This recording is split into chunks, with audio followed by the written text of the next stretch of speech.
అమెరికాలో noro virus కేసులు పెరుగుతున్నాయి. డిసెంబర్ నుంచి ఇప్పటి వరకు 90కి పైగా వైరస్ కేసులు నమోదయ్యాయి. నోరో వైరస్ అనేది వేగంగా వ్యాపించే వ్యాధి. కొన్ని సందర్భాల్లో ఈ వైరస్ ఒకరి నుంచి మరొకరికి సోకుతుంది. Centre of disease control and prevention ప్రకారం అమెరికాలోని అనేక ప్రాంతాల్లో నోరో వైరస్ కేసులు నిరంతరం పెరుగుతున్నాయి. నోరో వైరస్ అంటే ఏమిటి? ఈ వైరస్ లక్షణాలు, వ్యాపించకుండా నివారణ చర్యలను గురించి తెలుసుకుందాం. నోరో వైరస్ కడుపు, ప్రేగులను ప్రభావితం చేస్తుంది. ఈ కారణంగా వైరస్ ను గ్యాస్ట్రో ఎంటెరిటిస్ అని కూడా అంటారు. ఈ వైరస్ సోకిన వ్యక్తి వాంతులు, విరేచనాలు, కడుపు నొప్పి వంటి లక్షణాలతో ఇబ్బంది పడతారు. కొన్ని సందర్భాల్లో తలనొప్పి, తీవ్రమైన అలసట సమస్య కూడా ఉంటుంది. ఈ వ్యాధి కలుషితమైన ఆహారం, నీటి ద్వారా వ్యాపిస్తుంది.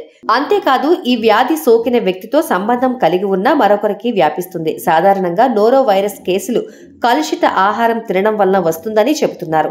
నోరో వైరస్ కు సరైన చికిత్స లేదు. వ్యాధి లక్షణాల ఆధారంగా రోగికి చికిత్స అందిస్తుంది. అమెరికాలో నోరో వైరస్ ఎందుకు వ్యాపిస్తోందంటే, నోరో వైరస్ అనేది కొత్త వైరస్ కాదని ఎపిడమియాలజిస్ట్ డాక్టర్ జుగల్ కిషోర్ అంటున్నారు. ఇది దశాబ్దాల నాటి వైరస్ అని చెబుతున్నారు. ఈ వైరస్ సోకిన మొదటి కేసు 1968లో ఒహియోలోని నార్వాక్లో మొదలైంది. ఒక పాఠశాలలో స్టూడెంట్లో ఈ వైరస్ ను గుర్తించారు. ఆ సమయంలో కనుగొనబడిన ఈ వైరస్ జాతిని నార్వాక్ వైరస్ అని పిలిచేవారు. తర్వాత దాని పేరు నోరో వైరస్ గా మారింది. అమెరికాలో నోరో వైరస్ ఒక సాధారణ వ్యాధి అని, ఈ వైరస్ సోకిన కేసులు అక్కడక్కడ వస్తూనే ఉన్నాయని డాక్టర్ కిషోర్ చెప్పారు. ఈ వైరస్ కడుపు, ప్రేగులను ప్రభావితం చేస్తుంది. దీని లక్షణాలు సాధారణంగా 1 నుంచి 2 రోజులలో కనిపిస్తాయి. ఒక వారం పాటు ఉండవచ్చు. అయితే ఈ నోరో వైరస్ ప్రాణాంతకం కాదు.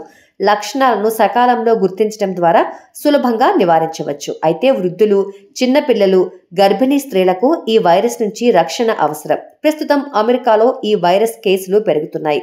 భారత్తో ఈ వైరస్ వలన పెద్దగా ముప్పు లేదు. నోరో వైరస్ వ్యాప్తిని ఎలా నివారించాలంటే, నోరో వైరస్ వ్యాధి సోకకుండా క్రమం తప్పకుండా చేతులను శుభ్రపరచుకోండి. కలుషితమైన ఆహారం తినద్దు. కలుషితమైన నీరు తాగవద్దు. ఈ నోరో వైరస్ సోకిన వ్యక్తితో సన్నిహితంగా ఉండకండి. దూరంగా ఉండండి.